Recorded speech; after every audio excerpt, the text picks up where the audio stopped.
Este es un espacio de discusión donde se expondrán libremente nuestras ideas, un lugar que nos permitirá analizar los temas que a todos nos tocan. Aquí dejaremos registradas nuestras conversaciones y nuestro pensamiento, historias comunes que nos ayudarán a conocernos de mejor manera. Atrévete a descargarlos en cualquier momento, en la plataforma de internet que tú prefieras. Este es el podcast de Jorge. Hola a todos, bienvenidos al podcast de Jorge. Hoy nos encontramos en uno de los primeros conventos, en uno de los primeros claustros del centro histórico de Quito, capital de los ecuatorianos. Aquí nos encontramos en el monasterio de las Clarisas, con 426 años de su fundación. Y vamos a hablar de algo que ya en el preámbulo de estas fechas, la identidad quiteña. En este episodio especial, desde el Monasterio de Santa Clara, en el Centro Histórico de Quito, celebramos a la Carita de Dios, el primer patrimonio cultural de la humanidad. Conoceremos la vida del monasterio, la sal quiteña, nuestra cultura e identidad. El Monasterio de Santa Clara abre sus puertas para conocer este tesoro patrimonial de la ciudad. Nos acompaña Sor Teresa de Jesús Vega. Ella es la Madre Superiora, es la que representa a los conventos de Clarisas, cuando justamente estamos en el primer convento ecuatoriano de las Clarisas, de una vocación en donde deciden ingresar de por vida al claustro, inclusive después de la vida se quedan aquí en el monasterio. Gracias, Sor Teresa, por recibirnos. Qué gusto estar aquí en el convento de Santa Clara. Muchas gracias a ustedes, ¿no?, por darme la palabra. Y pues para mí es un placer manifestarles primeramente que la iglesia se siente enriquecida por la vida contemplativa, ¿no? Es decir, Sor Teresa, el dedicar su vida al claustro es para levantar en oración que llega más directamente por el bien de la humanidad. Por el bien de la humanidad, para acompañarles a través de la oración en todo momento, para que las personas del mundo también se den cuenta de que hay que buscar a Dios. Muy bien, estamos con Andreita Rodríguez. Ella es una recuperadora de sitios patrimoniales, posiblemente olvidados por las autoridades, a veces abandonados, pero ella de autogestión está trabajando aquí en Quito para recuperar estos sitios patrimoniales. Bienvenida, Andrea, a este podcast de Jorge, donde vamos a hablar de la identidad quiteña, de la riqueza del patrimonio, no solo de los quiteños ni del país, sino del mundo entero.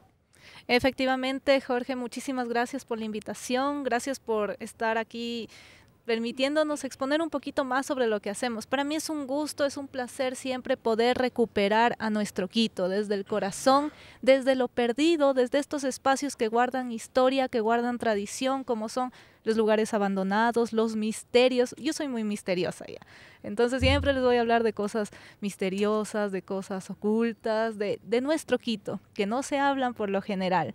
Así como cosas del Molino del Censo, el Expenal García Moreno, el San Lázaro, las leyendas como la leyenda del Barbero y un montón de cosas. Entonces ya lo iremos comentando. Gracias. Bienvenida. Y hay alguien que es el prototipo, digo yo, ya de esa estirpe quiteña, de esa sal quiteña, de esa cepa quiteña, de ese ADN quiteño, músico, médico, comunicador. Y para mí es un gusto saludar al doctor Nelson Maldonado, quiteño, Nelson, qué gusto. Jorge, buenas noches, Sor, Madrecita, a ti, a todo el personal, un gusto. Hace 20 años yo saqué un título de alta gerencia en turismo y me jacto de conocer Quito. Sin embargo, es la primera vez que tengo la suerte de ver semejante maravilla. Esto es increíble, ustedes lo verán en cámaras dentro de poco, esto es único. Mi ciudad es definitivamente única. Y un valor más, desde aquí se ve el estadio del Aucas. Ya con eso está dicho todo. Está todo. Gracias. Vamos a saludar a un historiador, Raúl Codena, profesional en el campo de la conservación también. Gracias por participar en el podcast de Jorge. Muchísimas gracias, doctor. Bueno, yo también, como todos los invitados, maravillado del lugar en donde nos encontramos. Y quiero comentarle una pequeña anécdota, doctor, porque en la mañana, cuando estábamos revisando un poco el sitio, obviamente, como sabe que las tardes quiteñas, las noches quiteñas son con su concebida lluvia, y el día de ayer fue un día lluvioso. Entonces le pedimos y recurrimos a la tradición de Santa Clara, que es que para que no le lluevan el matrimonio en sus eventos, Claro. los novios vienen a traer cubetas de huevo y le regalan a las hermanas clarisas para que en su matrimonio no haya lluvia.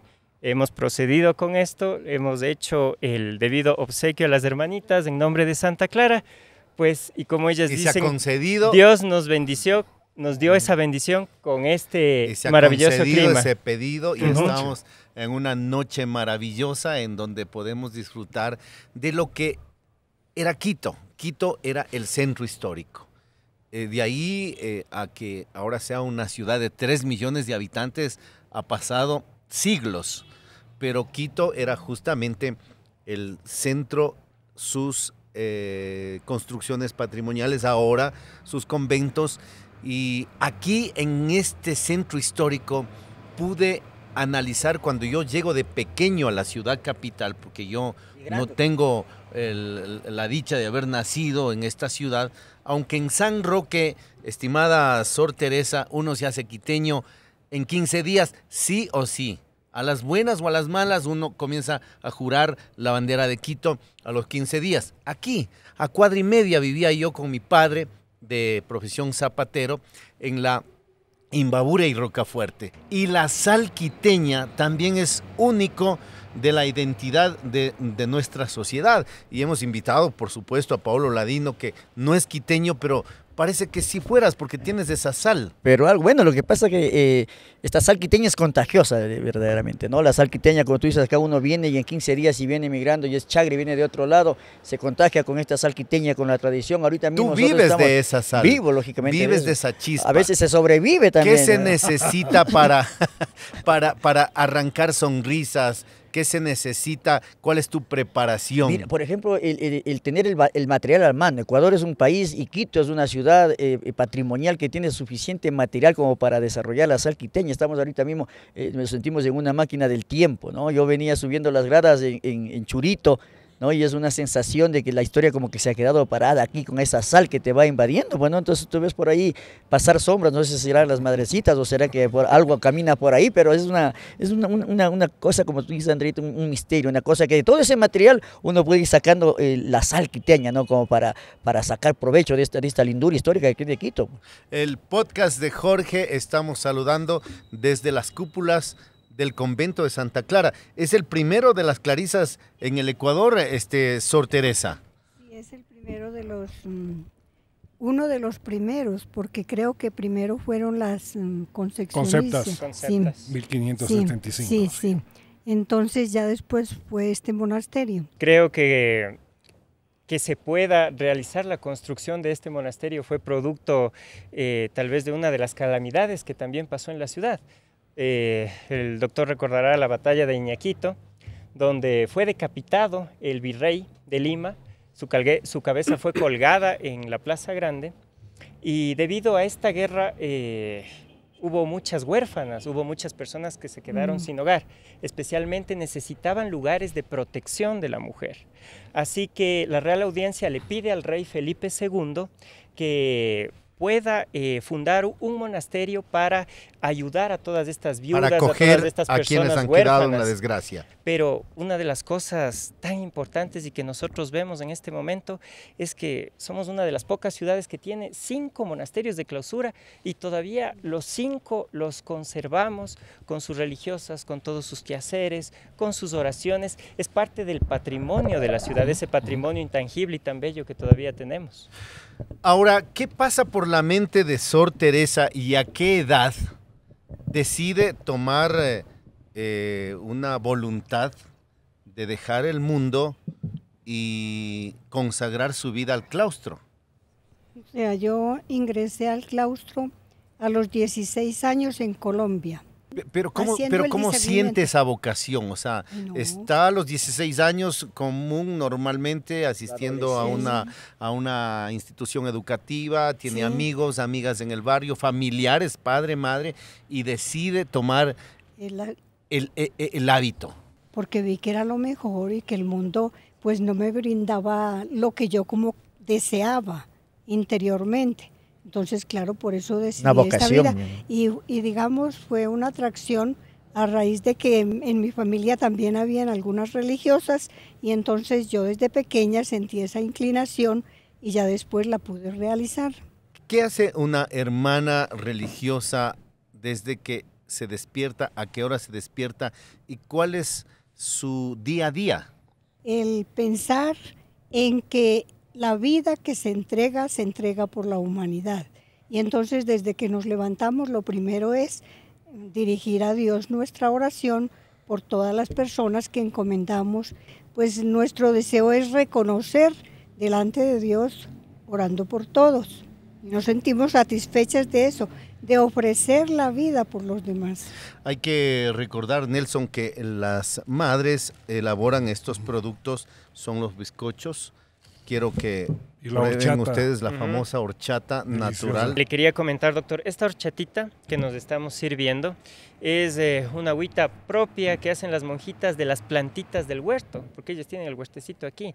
Y el huertecito no solamente sirve para estas delicias, porque recordemos que en los monasterios nacieron los dulces, Y los las vinos. mejores pasteleras. Y los mejores vinos. Los remedios riquísimos, los remedios naturales, los shampoos, las cremitas, todo lo que las monjitas hacen son productos 100% naturales. Yo le comento algo, Jorge, si me permite, antes que se vaya la idea. Tenemos Santa Clara de Asís aquí, pero tenemos Santa Clara de San Millán en el norte. Esas cosas los quiteños debemos aprender desde el jardín de infantes. Debe haber una cátedra de quitología. La mitología quiteña es maravillosa. Lo que aquí se ha vivido, lo que nos decías tú, hay sombras, hay fenómenos paranormales, claro que los hay. Si los fantasmas son la principal atracción en muchos castillos en Europa, ¿por qué no podemos tener fantasmas propios acá también? Es cuestión de motivar un poco a la gente. Venga, conozca, cuente qué sintió. Cuando qué le pasó. conoce, cuida, reconoce, defiende, protege y difunde. Pero es necesario conocer nuestras señor. historias. Y hay quiteñas y ecuatorianas que luchan por preservar y que debería ser responsabilidad de todos, Nelson. Como Andrea, que está, por ejemplo, luchando para mantener el ex penal García Moreno. Virgen ¿Cuántas historias hay ahí? Historias de Quito, historias del Ecuador y que realmente se debe preservar. Claro que sí, el ex penal García Moreno es una cuna de nuestra historia. Nuestra propuesta es generar el primer museo vivencial a nivel local, nacional, latinoamericano y mundial. Seríamos la primer cárcel a nivel latinoamericano. Y en el ex penal García Moreno tenemos que recordar primero a García Moreno, el por qué quiso hacer la cárcel, por qué tenemos uno de los 4 panópticos. Panópticos. Sí, Ese 2 es, ¿no? en Colombia. Así se llamaba. Claro, Exacto. panóptico. 2 en Colombia, 1 en México, los 3 hábiles, los 3 que se utilizan, y el ex penal García Moreno que está en estas condiciones. Y no podemos seguir con eso. Tenemos que darle vida y tenemos que dar vida al barrio de San Roque. Yo digo una cosa, por ejemplo, a mí me encantaba la historia porque yo creo que hay que motivar también a los estudiantes, pues, ¿no? Desde la escuela, el colegio, y tener la capacidad de tener profesores que motiven. Yo tenía una profesora, la doctora Rusia, se me va el nombre, que ya es muchos años, que ella tiene una forma tan mágica de contar la historia que te envolvía, pues ella no contaba así formalmente, ¿no? Sino ella se iba con la sal quiteña, ¿no? O sea, lo que pasa decía que esta longa, pues dice, de Uchicela viene a conquistar este indio Atahualpa y comenzó ahí viene este Colón hecho el abusivo. Tenía esa forma natural de contar que le entretiene a la gente joven y le motiva, claro, de esta manera. Uno estaba ahí hipnotizado en la historia porque es maravillosa la historia. Y aquí en Quito tenemos un espejo. Es lo más grande, en mi concepto, lo más grande que ha tenido el país. Se llama Eugenio de Santa Cruz y Espejo. Médico, escritor, periodista. Él deja sembrado la semilla de la independencia. Él fallece en 1795, pero es el hombre más ilustrado que hay. Donde él llegan todas las ideas libertarias, la Revolución Francesa, todo lo que había pasado en Europa, él es el que le da forma acá. Muere a temprana edad, pero de allí nace nuestro primer rito de independencia de 1809. Pero recordemos que se cambia de nombre y apellido para poder estudiar. Decían que era Luis Chusig, ¿no? El nombre del papá de él, pero... Hay ¿cómo? que tener un dato adicional que es muy interesante ya que topamos de Espejo. Él tenía una muy estrecha relación con los monasterios por su calidad de médico. Y él hizo muchas observaciones visionarias también en ese momento, como por ejemplo crear la policía de la sanidad. Porque hace más o menos 300, 200 años los monasterios eran como pequeños barrios y era difícil controlar todo el tema sanitario y de basura. Y Eugenio Espejo entra y recomienda que Quito sea más limpio, que Recuerda Quito el sea más estudio sobre ordenado. las viruelas que él publica. El Es tratado impresionante. de las Pone- viruelas. Claro, pone la cal viva para poder erradicar. Porque Sí. se da cuenta, Ujú. pese a que aún no se había inventado el microscopio y aún no se había visibilizado los microorganismos, lo que en el futuro Lo haría Pasteur. Pasteur, Claro. Exacto. se da cuenta de que visitaba un sano a alguien que tenía viruela y a los pocos días se enfermaba el otro de viruela. Corpúsculos Entonces, lo llamaba él. Claro, entonces él dice, algo se transmite, algo está pasando y describe en el Tratado de las Viruelas y comienza a utilizar la cal viva aquí a una cuadra en el Hospital San Juan de Dios. Ahí hicimos prácticas Ahí todavía. hicimos prácticas Sí, quienes claro. tenemos la profesión de médico, pero él es un médico que se adelanta en la microbiología y que en su visión y en su lucidez como médico, como periodista, como político, como rebelde, y que fue uno de los personajes que marcó lo que después sería la parte libertaria de Quito, ¿no? Esa Así cultura libertaria. Yo insisto en eso y les digo, Quito debe ser conocido, porque una vez conocido es querido, pero desde guaguitos, desde chiquitos hay que comenzar. Entonces la gente luego comprenderá que mantener una ciudad de 3 millones, como usted dice, que debería vivir solo del turismo, porque venir a casarse en Quito, una maravilla, escoja cuál de las 39 iglesias quiere, Sí. porque son Y esa- destinos turísticos, Esa es ¿verdad? la verdadera vida del centro histórico, doctor, que se mantenga con actividades, que la gente se siga casando en Se vuelve nuestras más iglesias, seguro así. que se siga bautizando, Claro. que sigan festejándose las fiestas que tenemos, las procesiones, todo ese enorme patrimonio. Las monjitas carmelitas vinieron de Popayán. Claro, es que ahí está la historia. De Colombia han venido cantidad de religiosos acá. Sí. Y aquí se asentaron y aquí se quedaron. Les hemos hecho juegos con eso. ¿De dónde viene el florón? De allí viene, de las monjitas que vinieron de Popayán. Fíjese. Y ahora vengo yo también de allá. Ay, no, usted también. Sí, decirles que nosotras las monjitas también, bueno, dentro del monasterio estudiamos, trabajamos, primero la oración, pero después también el estudio, el trabajo, porque nosotras siempre tenemos actividades muy fuertes para el trabajo, por lo que también nos ayudamos a la subsistencia de la comunidad. Entonces, por eso trabajamos, porque a veces tienen el concepto de que nosotras, ¿qué hacemos en el convento? Y entonces, que todos se enteren, sí, que estudiamos, trabajamos, oramos. Entonces, el monasterio es como una sociedad. Ahí se hace de todo, de saber que hay un Dios que es el que nos cuida y el que nos protege, a quien podemos acudir y Él nos ayuda. Buen mensaje para quienes somos creyentes. Los molinos del censo, ¿quién los trae? ¿Quién era el dueño?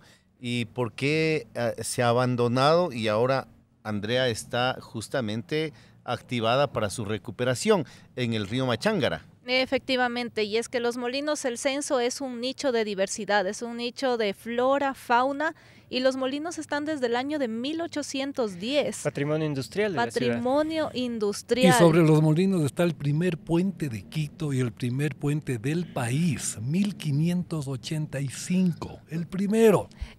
De eso hablamos, que es una zona altamente rica, patrimonial, es una zona que con el paso del tiempo se ha dejado morir. Pero dentro de los molinos tenemos maquinaria original, maquinaria que trajo Antonio Barahona en el año de 1912. Muy inteligente don Antonio, hace que el río Machángara dé rienda suelta a su fuerza y tiene energía hidráulica. Y así funcionó, gratis, Aprovechando el río. aprovechando el río hasta el año 2009 que Un cierra río el que espacio. estaba descontaminado, un río que tenía anfibios, un río que tenía patillos, un río que tenía peces. Jorge Carrera Andrade le dedica un poema al Machángara. Sí. Una belleza, es de los poemas más bellos que hay acá. Y es que incluso estando en esas condiciones de contaminación, yo les puedo decir que es absolutamente bello poder tener un río que Sí, cruza pero ahí hay por una ahí. gran responsabilidad y hay un gran reto para las autoridades. Rescatar, limpiar, descontaminar los ríos de Quito, las quebradas de Quito, debe ser prioridad, más allá del asfalto que sí se necesita, más allá del cemento que sí se necesita, y se necesita muchas cosas. Pero recuperar esos ecosistemas, Nelson y compañeros de panel, me parece que es el gran reto que se debe Jorge, hacer. un paseo por las quebradas de Exacto. Quito es espectacular. Los guillis, Claro, las los guillis, niguas, las los guillis. chimbalos. Que ya no hay, ¿no? Hoy estamos en el podcast de Jorge hablando de la identidad quiteña, de la sal quiteña. ¿Cómo le podrías identificar, Nelson, a esto de la sal quiteña? Con ¿Qué es ejemplos, la sal quiteña? Con ejemplo, es del impronto, no es del contar cachos. No. Contar cachos cuenta cualquiera. El impronto es la imaginación. La hora sabrosa. Pasa un señor a contar un cacho y dice que iba el señor Erdoiza y el señor Mosquera por la Alameda. No. Le dice Gustavo Erdoiza, sin nombres. Ok. Le esquivan dos mudos, no, por la Alameda. ¡Basta! Premio. Eso es chispa. Esa es la sal, lo que ese rato sale. No es de todos, pero todos lo festejamos realmente. Y no es solo quiteña, hay en todo Y lado. para la sal quiteña o esta chispa se encontraba en la esquina, se encontraba en el colegio, se encontraba en la fiesta, se encontraba En el estadio. en el estadio, En el fútbol. En el fútbol fallece la madre del árbitro que iba a pitar el partido en ese momento y se pide un minuto de silencio. 10 o 12 segundos antes de que culmine el minuto de silencio se escucha una voz estridente en el silencio del Estadio Olímpico Atahualpa. Pitarás bien, árbitro huérfano, hijo de tal y cual. El Aucas Nacional, ahí están nuestros equipos. Nos mete un gol el Nacional. Estábamos con el René Miranda, con el famoso trompudo Miranda de la Tola. Y se regresa uno del Nacional y le dice, ¿ves? Como corren mis milicos, sí le dice el René, desde el 41. ¡Quiños! Claro, ¡Quiños! claro. Hubo que comprar 2 jabas de cerveza para hacernos amigos, Pero eso era todos los partidos en Quito, eran así. No eran barras bravas, nadie se ponía, y si a usted le metían gol, usted pagaba la cerveza. Eso era todo. La apuesta. Eso no se puede perder, no se debe perder. Porque ve, ahorita todo Quito está con el Aucas. ¡Todo Quito! Es una maravilla lo que ha pasado. Y eso yo recuerdo desde que íbamos al Estadio del Arbolito. Era así. Era una reunión de amigos de un sábado, de un domingo. No debemos dejar que eso se pierda. Descarga el podcast de Jorge en las plataformas de internet que tú prefieras. Yo quiero agradecerles enormemente a cada uno de ustedes. Sor Teresa, muchísimas gracias por habernos recibido y que le deseo el mejor de los éxitos en la congregación y usted también como líder de esta congregación. Yo les agradezco mucho también a ustedes que hayan invitado a un miembro aquí de la Orden de Santa Clara pues para participar en todo este evento. Andrea, nada más que decir que sigas con esa gestión, que sigas con ese activismo en función de preservar nuestro patrimonio. Gracias por la invitación y pues nos estaremos viendo próximamente enamorándonos de Quito. Gracias, Paolo, querido, un gusto siempre No, tenerte. chuta, yo acá. contento. Uno porque aprende mucho también, Aprende ¿no? mucho, se marca en la historia, se marca en lo místico. Yo me siento ya acá, ya como que estoy leyendo el Código Da Vinci también, ya recurriendo todo eso y todas estas situaciones. Yo contento y bueno, esta es la esencia de Quito. Gracias, Raúl, historiador, joven estudioso de nuestro patrimonio y que tuvo un papel importante también en la recuperación de algunos monasterios y de algunos edificios patrimoniales. Sí, quisiera agradecer muy profundamente, sobre todo esa oportunidad, pero yo sé que es un poquito complicado, pero es una decisión poder actuar en esto. porque esto es la joya de la ciudad, es nuestra historia, es conservar nuestra memoria.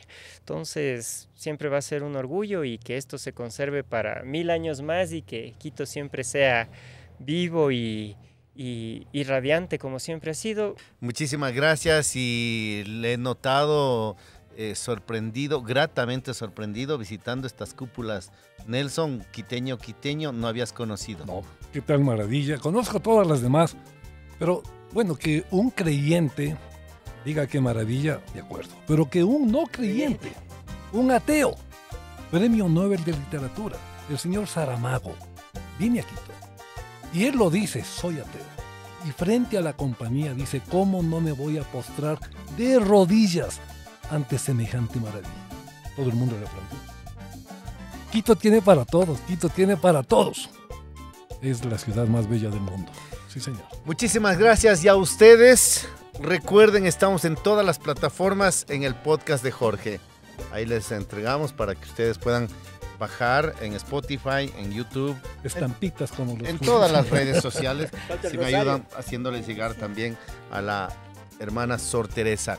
Recordar que Quito es eso, es una identidad no solamente arquitectónica, no solamente de conventos, de iglesias, que tiene un valor muy grande para los ecuatorianos y para el mundo entero, porque es patrimonio de la humanidad, sino también su vivencia, su espiritualidad viva, todo lo que significa tradiciones y todo lo que significa la identidad de este pueblo, que además nos llama a ser responsables a ciudadanos y autoridades para preservarlo como el más grande y el mejor centro histórico de Latinoamérica. Hasta la próxima. Muy bien. Ahora sí vamos a los bizcochos. Él es Jorge Yunda. En este episodio tuvimos la oportunidad de aprender más sobre nuestra historia y patrimonio. Conocimos extraordinarios personajes que luchan cada día por preservar y cuidar nuestra riqueza cultural. Un desafío que tenemos todos los que vivimos en la capital de los ecuatorianos. Este fue el podcast de Jorge.